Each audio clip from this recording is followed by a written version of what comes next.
அனைவருக்கும் அன்பான வணக்கங்கள். 8/5/2025 சித்திரை மாதத்தின் 25ஆம் நாள் வியாழக்கிழமை இரவு 11:23 வரைக்கும் உத்திரம் நட்சத்திரம், பின்பு ஹஸ்தம் நட்சத்திரம், பிற்பகல் 3:16 வரைக்கும் ஏகாதசி திதி, பின்பு துவாதசி. இந்த நாள் மரணயோகமும் சித்தயோகமும் கூடிவரும் நாளாக இருக்கிறது. இந்த நாளில் அவிட்டம் நட்சத்திரக்காரர்களுக்கும் சதயம் நட்சத்திரக்காரர்களுக்கும் சந்திராஷ்டமம் நடைபெறுவதால் பேச்சில் கவனம் தேவை.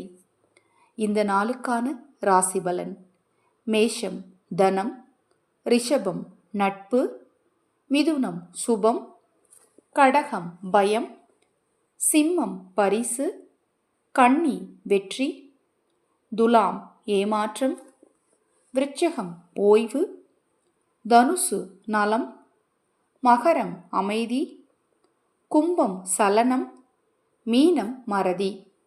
இந்த நாளில் உங்கள் வீட்டின் அருகில் இருக்கக்கூடிய பெருமாள் ஆலயம் சென்று பெருமாளுக்கு துளசி மாலை சாற்றி வழிபாடு செய்யுங்க. மாலை குபேர நேரத்தில் குபேர பகவானை நினைத்து விளக்கேற்றி கல்கண்டை பிரசாதமாக வைங்க. உங்களுக்கு பணவசியம் உண்டாகும். அனைவருக்கும் எனது அன்பு வணக்கங்கள். மகா பெரியவாவின் அருளால் உங்களுக்கும் உங்கள் குடும்பத்தாருக்கும் நல்லதே நடக்கட்டும்.